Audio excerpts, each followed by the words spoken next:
오늘 본문 20절을 보면 하나님의 손을 힘입어 귀신을 쫓아낸다면 이렇게 되어 있는데, 그 하나님의 손이라고 하는 말은 성경이 원래 그리스 말로 쓰여졌거든요. 그걸 이제 그리스 말을 예전에는 헬라어 그렇게 얘기를 합니다. 헬라어라는 말이 그리스 말이라는 뜻이에요. 이 신약 성경의 원어가 그리스 말로 쓰여졌거든요. 근데 그 그리스 말에 보면 하나님의 손이라는 말이 정확하게 뭘로 되어 있느냐면 하나님의 손가락 이렇게 되어 있습니다. 그래서 영어 성경에 보면 finger of God 이렇게 되어 있어요. 이 누가복음에는 그 하나님의 손가락을 하나님의 손으로 번역을 했고요. 똑같은 이 바알세불을 쫓아내는 기사가 있는 마태복음 12장에 보면 하나님의 성령으로 번역을 해 두었습니다. 그래서 이 하나님의 손가락이라고 하는 말은 하나님의 능력, 그걸 상징하는 말씀입니다. 그래서 주신 팔, 펼치신 팔, 이것도 하나님의 능력을 나타내는 말이고, 하나님의 손가락을 손으로 또 혹은 성령으로 번역하는 것이 다 하나님의 능력을 표현하는 성경 번역이다, 이렇게 이해를 하시면 되겠는데, 그 하나님의 능력, 하나님의 손가락이 가장 멋지게 표현된 곳이 다니엘서 5장에 나오는 이야기입니다. 그 벨사살 왕이라고 하는 사람이 이제 잔치를 벌였어요. 이제 잔치를 벌이고 있는데 갑자기 손가락이 하나가 딱 나타나서 벽에다가 글을 씁니다. 메네메네 데겔 우바르신이라고 하는 글을 쫙 쓰죠. 얼마나 놀랬겠어요, 여러분. 손가락 하나만 딱 나타나가지고, 요즘에 그런 표현들이 있는지 모르겠는데 손가락 하나가 탁 나타나가지고 벽에다 글을 쓰는 거예요. 쫙. 여러분들은 별로 놀라시지 않으시죠, 그죠? 별로 놀라실 것도 없고 그러니까 놀라시지 않겠지만 이 벨사살 왕이 깜짝 놀라게 되죠. 그 메네메네 데겔 우바르신이라고 하는 말은 아무리 달아봐도 네 함락 미달이다, 이런 뜻을 가지고 있는 말입니다.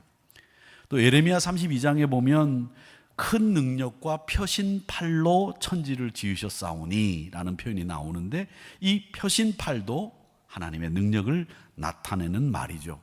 그래서 마태복음 19장 26절에 보면 사람으로는 할 수는 없지만 하나님으로는 다 하실 수 있다라는 이 표현을 쓰고 계시는데, 바로 이 하나님으로서는 다 하실 수 있다라는 말과 같은 뜻으로 가지고 있는 말이 하나님의 손가락이라고 하는 뜻입니다. 근데 이 하나님의 손가락이 이렇게 얘기를 하면 어떻게 좀 들리십니까? 좀 뭐랄까 할까, 좀 경건해 보이지 않고 존엄해 보이지 않고 좀 경거망동한 표현 아니겠는가, 경망한 표현 아닐까, 이런 생각이 들어서 우리 한국어 성경에는 하나님의 손가락 이런 말을 안 쓰고 하나님의 손이라고 하는 표현을 썼다라고 하는 거죠. 하나님의 능력을 나타내는 말이다, 이렇게 이해를 하시면 되겠고, 또 14절에 보면 말 못하게 하는 귀신을 쫓아내시니 이렇게 돼 있는데, 어떤 번역에 보면 벙어리 귀신이라고 돼 있어요. 벙어리 귀신인데 귀신이 벙어리라는 말이 아니라 귀신이 사람을 말 못하게 한다는 거죠. 그런 귀신이 있다는 거죠. 그래서 이 귀신에 쓰이게 되면 말을 못하게 하는 거죠. 그러다가 그 귀신이 떠나게 되면 말문이 트이게 된다라고 하는 이야기로 말 못하게 하는 귀신이 있었다는 얘기인데, 그 말 못하게 하는 귀신을 주님이 쫓아내 주셨다라고 하는 이야기입니다. 자, 그러면 누가복음 11장에서 이 말 못하게 하는 귀신을 쫓아낸 예수님의 기록을 보면서 우리가 뭘 또 생각할 수 있느냐 하면, 여러분, 거라사 동네에 미친 광인이 있었습니다. 그게 누가복음 8장에 나오는 얘기인데, 그 8장에 보면 이 거라사 동네에 미친 광인이 이 사람이 있는데, 광인이 한 사람이 있는데 옷도 안 입고 정신이 나가서 포악하고 사람들과 관계를 맺을 수 없을 정도로 아주 심한 정신 이상자인 사람이 있었는데, 그것도 귀신이 들려서 그런 일들이 벌어지는 거예요. 근데 그 귀신은 어떤 귀신이냐면 군대 귀신이라고 해서 레기온이라고 불리우는 많은 귀신이 그 사람에게 들어가서 사람처럼 살지 못하게 만들었다는 거죠. 사람의 관계도 끊고 옷을 벗고 살고 포악하고 괴상한 소리 지르고 막 이 사람들이 살 수 없는, 함께 살 수 없는 사람이라 무덤 사이에 쇠사슬을 박아가지고 그 사람을 묶어둔 이런 사람이 있었습니다. 그 군대 귀신을, 레기온이라고 하는 군대 귀신 들린 사람을 우리 주님이 돼지떼에게 가게 해서 그 돼지떼가 물로 달려가 몰살하는 장면이 누가복음 8장에 나오는 얘기입니다.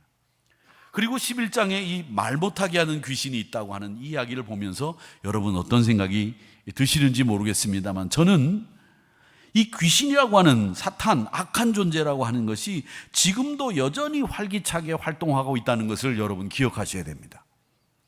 아셔야 됩니다.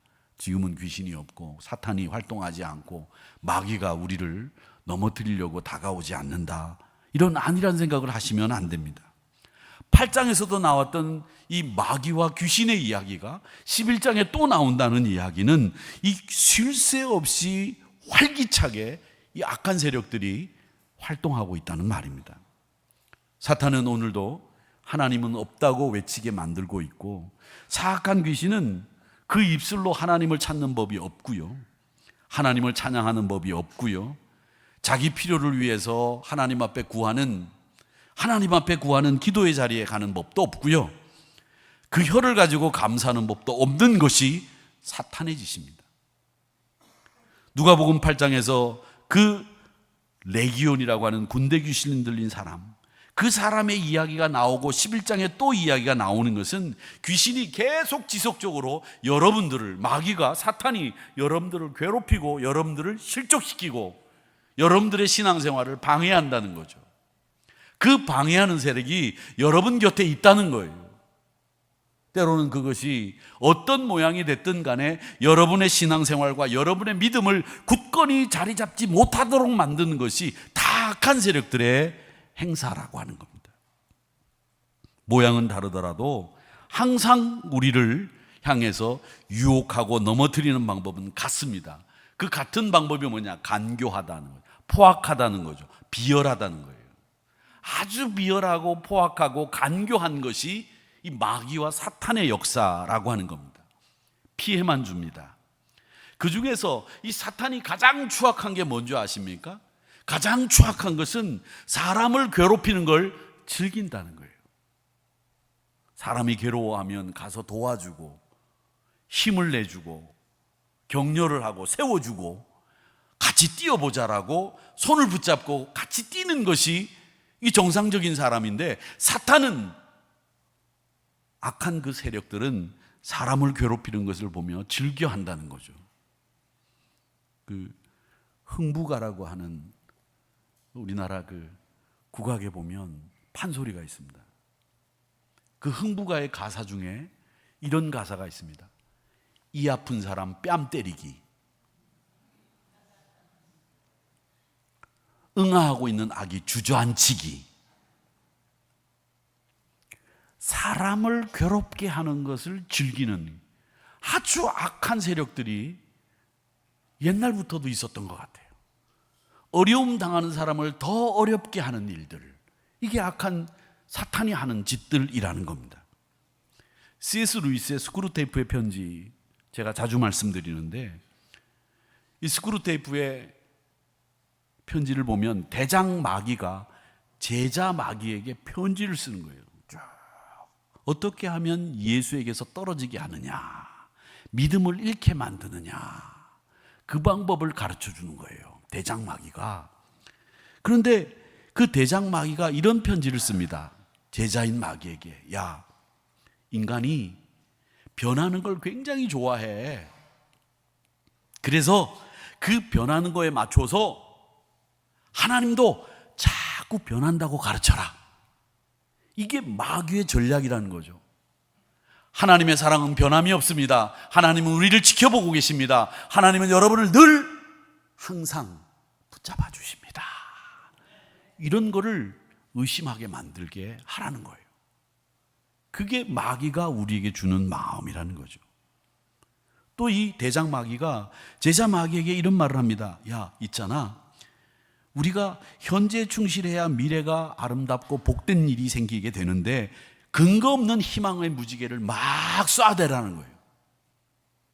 지금 충실하지 않아도, 지금 열심히 놀아도 나중에 무지갯빛 미래가 열릴 거야, 이런 마음을 계속 주라는 거죠.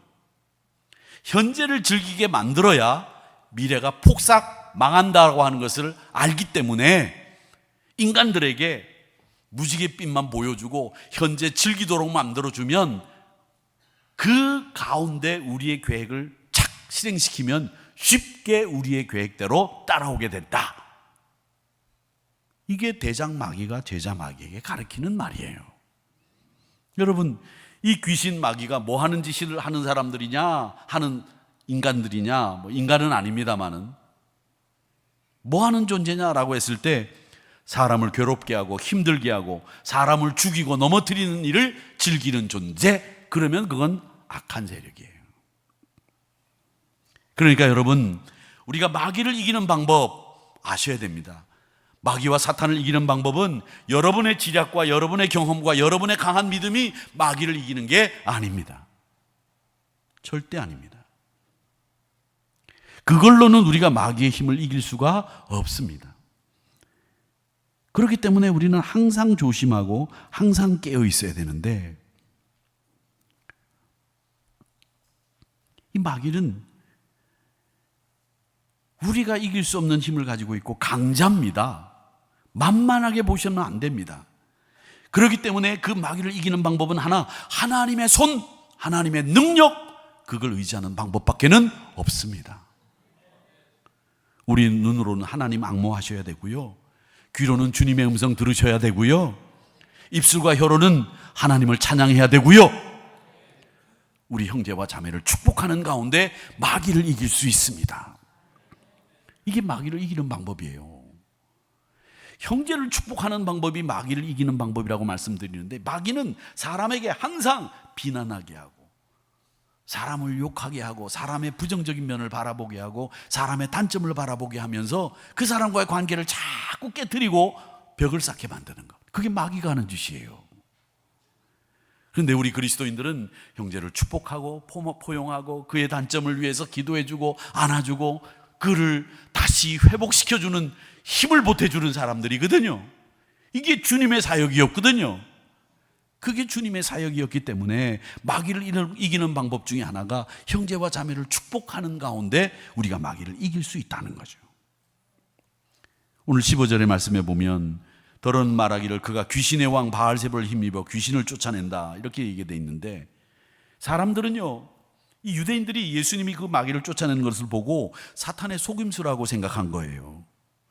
악한 자의 하수인으로 악한 일을 물리쳤다고 그렇게 생각을 하고는 예수님 앞에 시비를 걸었습니다. 그 시비를 걸는 사람들의 마음속에는 예수님에 대한 악의를 갖고 있었다는 증거이죠. 악의를 갖고 있는 거예요. 악의.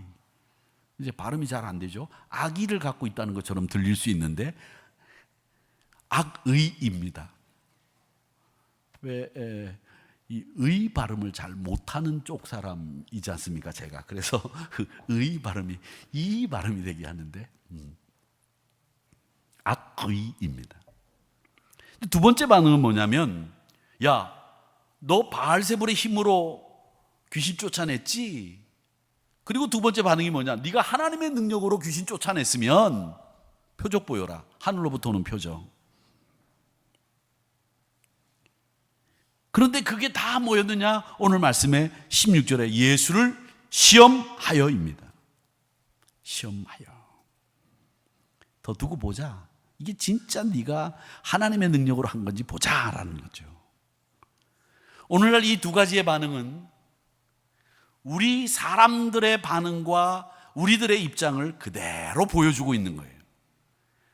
사람들은 여전히 하나님의 능력을 거부하고 여전히 더 두고 보자고 말하고 여전히 눈으로 봤으면서도 야, 그럴 리 없어, 믿지 않으려고 하는 게 사람들의 생각이라는 거죠. 우리는 어떤 반응을 보여야 되느냐? 믿는 사람들은 마태복음 12장 29절의 말씀에 보면 이런 말씀이 있습니다. 사람이 먼저 강한 자를 결박하지 않고서야 어떻게 그 강한 자의 집에 들어가 그 세간을 강탈하겠느냐? 결박한 후에야 그 집을 강탈하리라. 한마디로 말하면 이 말씀은 12장 29절의 말씀은 더 힘센 사람이 들어가서 그 사람을 쫓아낼 수 있어야 그 집이 통제된다는 얘기예요. 그러면 이 말씀은 뭘 얘기하고 있느냐라는 거죠. 말씀 한 번 더 띄워주세요. 이 말씀은요, 여러분의 힘으로는 마귀를 이길 수 없다는 거예요. 마귀보다 더 힘센 사람이 들어가야 그 집을 통제할 수 있다라고 하는 말은 결국 뭐냐? 그리스도의 힘과 하나님의 능력으로 그 마귀를 쫓아낼 수밖에 없다, 그 얘기를 하시기 위해서 더 강한 자가 들어가서 그 집을 강탈할 수 있다. 여러분의 능력으로, 여러분의 힘으로 나는 마귀를 이길 수 있어. 내가 목사니까 나는 마귀를 이길 수 있고 시험을 이길 수 있고, 아니요, 하나님의 능력을 의지해야만 된다는 것, 이걸 말씀하시기 위해서 더 강한 자가 라는 말씀을 하신 거예요. 여러분, 마귀를 이기는 방법은 다른 게 없습니다. 하나님의 능력을 의지하시기를 축원합니다. 하나님의 힘이어야 돼요. 그게 아니면 안 됩니다. 마귀와 사탄이 포장을 하고 나서서는 우리를 현혹하는, 그 현혹하는 것에 넘어가지 마세요. 우리가 보여야 될 믿음은 그겁니다. 더 강한 자를 바라보고 더 강한 자를 의지하는 이 방법밖에는 없습니다. 주여 도와주시옵소서. 이런 고백이 나와야 된다는 거예요. 21절에서부터 23절 기록을 보면 사탄이 강자예요. 이길 수 있는 자가 없는데 더 강한 분이 나타나신 거죠. 25절에 보니까 가서 보니까 그 집이 청소되고 수리되었다. 더 강한 자가 우리 주님이시라는 거죠. 그리고 주님이 이제 이어서 놀라운 선언을 하시는데 23절에 보니까 나와 함께 하지 아니하는 자는 나를 반대하는 자요, 나와 함께 모으지 아니하는 자는 해치는 자니라, 이렇게 말씀합니다. 이 말씀을 또 우리가 이해하기 위해서는 에스겔서 34장의 말씀을 우리가 알아야 되는데, 34장은 어떤 내용이냐면 우리 주님이, 우리 하나님이 우리의 진정한 목자이십니다, 우리를 초장으로 인도하시는 분이십니다, 이런 표현이 있는데, 에스겔서 34장 26절에 보면 같이 읽어보겠습니다. 시작. 내가 그들에게 복을 내리고 내 산 사방에 복을 내리며 때를 따라 소낙비를 내리되 복된 소낙비를 내리리라. 아멘. 복된 소낙비를 맞으시기를 축복합니다. 우리 주님이 그런 분이야. 하나님이 그런 분이라는 거예요. 우리를 아끼시는 분이라는 거죠. 근데 11장 23절의 말씀은 내가 과연 주님의 마음에 합한 사람이냐, 내가 주님의 사역에 동참하고 있는 사람이냐, 이걸 생각해 보게 된다는 거죠. 주님의 양떼를 모으는 일에 동참하지 않는 사람들, 백성을 흩어버리는 사람들입니다. 주님의 사역에는 중립이 없습니다. 하지 않으면 그건 흩어놓는 것과 똑같다, 이 얘기를 하시고 있습니다. 마틴 루터 킹 목사님이 이런 얘기 하셨어요. 세상에서 제일 큰 비극은 뭐냐 하면 악한 자의 폭력이 아니라 선한 사람이 침묵하고 있는 것이 더 큰 비극이다, 그렇게 이야기를 하고 있습니다. 도덕적으로 중립을 지키는 것 같지만 사실은 그게 가해자의 편에 서는 것과 같다. 신앙생활에는 중립이 없습니다. 중립은 비난받지 않기 위해서 자기를 보신하는 태도처럼 보여요. 책임을 회피하는 것처럼 보이고요. 우유부단하고 결단력 없는 것을 감추기 위한 것처럼 보이는 것이 중립입니다. 성경적인 관점에서도 그렇게 중립적인 태도를 취했던 교회가 있었죠. 라오디게아 교회입니다. 요한계시록 3장 15절에 보면 라오디게아 교회는 어떤 교회였느냐, 차지도 아니하고 뜨겁지도 아니했던 교회, 이도 저도 아닌 교회, 책망을 받았습니다. 분명히 나서야 되는데 배려하는 것도 아니고 합의한 것도 아니고 타협하는 척하면서 중립을 지키면서 주의 일에 나서지 않는 태도, 내 편 아니다. 야고보서 4장 4절에 보면 누구든지 세상과 버치되고자 하는 자는 스스로 하나님과 원수되는 거다, 이렇게 말씀하시면서 세상과 버타는 것이 하나님께 원수되는 거다, 이렇게 얘기하시는 거예요. 세상과 짝하지 마세요. 세상과 벗하지 마세요. 하나님께는 원수가 되는 거라고 분명히 말씀하시고 있습니다. 차지도 뜨겁지도 아니하면서 미지근하게 이도저도 아닌, 제가 늘 말씀드리지만 우리 한우리 독립문 정신은 뭐냐? 악착 같은 거예요. 이 악착 같은 것이 뭐냐? 눈에 불을 켜는 거예요. 뭘 하면 불을 켜고 해야죠. 흐리멍텅하게 물에 물 탄다, 술에 물 탄다 하는 건지 안 하는 건지 하지를 말어. 그지요?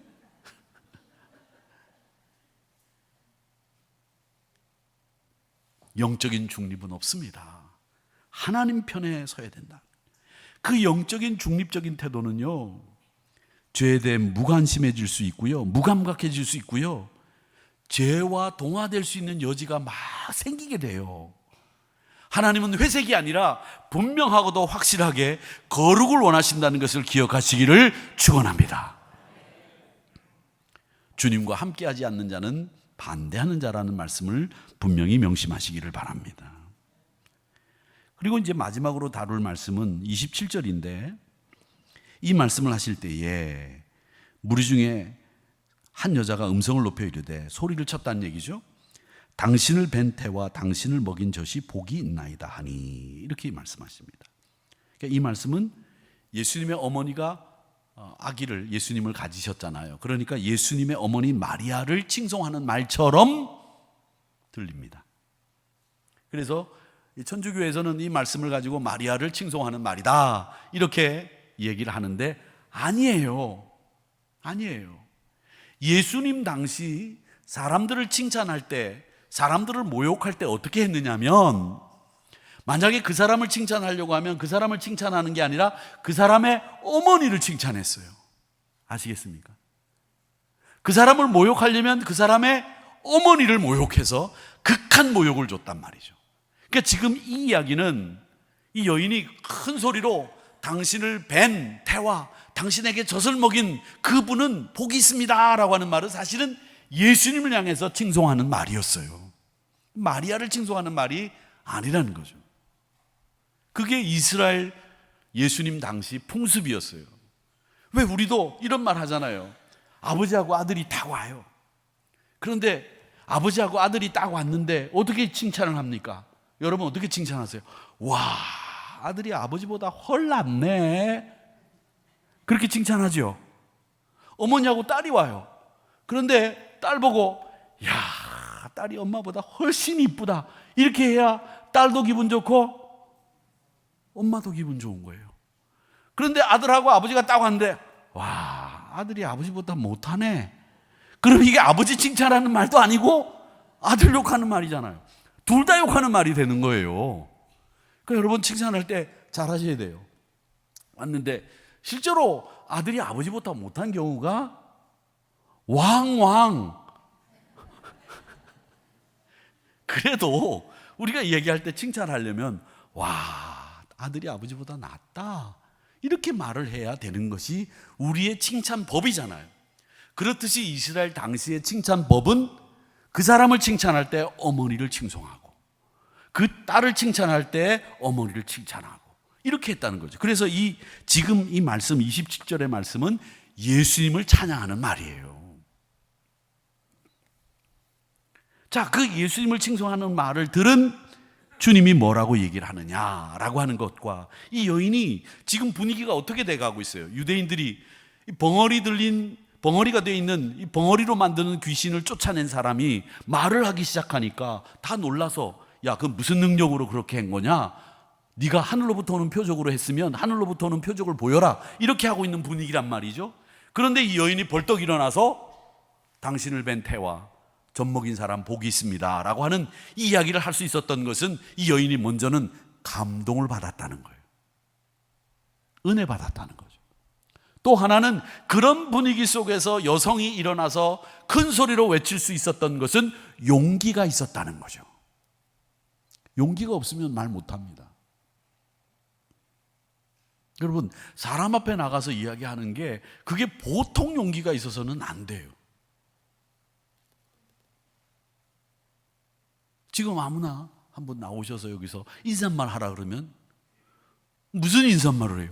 오늘 예배 오신 여러분 환영합니다란 말 하라고 하셔도 이 사람들 앞에서 나와서 얘기하는 게 쉽지 않다고요. 그런데 이 여인이 이런 전혀 다른 분위기 속에서 일어나서 예수님을 칭찬했다. 용기 있는 거죠. 자, 그런데 그 이야기를 들은 예수님이 뭐라고 말씀하시느냐 하면, 나를 축복하는 거 참 좋다. 너도 복 받아라. 이런 마음을 가지셨겠죠. 그런데 놀라운 말씀을 하십니다. 28절입니다. 예수께서 이르시되 오히려 나를 축복하고 사람을 축복하는 것보다 더 복된 일이 있다. 그게 뭐냐? 말씀을 듣고 지키는 자가 복이 있다. 이렇게 말씀하셨습니다. 네가 한 말 맞지만 그보다 더 귀한 진리가 있는데 그게 뭐냐? 하나님 말씀 듣고 지키는 것이 더 복 있는 거다. 이렇게 말씀하셨습니다. 여러분, 주님의 말씀에 순종하는 여러분들이 복 있는 사람인 줄 믿습니다. 듣고 지키는 것이 진짜 복입니다. 하나님의 말씀이 그분의 말씀으로 들릴 때 여러분은 하늘 복을 누리게 될 줄 믿습니다. 하나님의 말씀이 들릴 때 믿음으로 구원받고요, 그 말씀하실 때 내가 마음과 뜻과 정성을 다해서 실천하고 지킬 때에 여러분은 이 땅에서 복을 누리게 되는 성도가 되는 거예요. 영혼이 새롭게 되고 힘을 얻게 되고 능력을 받게 되고 힘있게 살아갈 수 있게 된다라는 것, 주님이 말씀하셨습니다.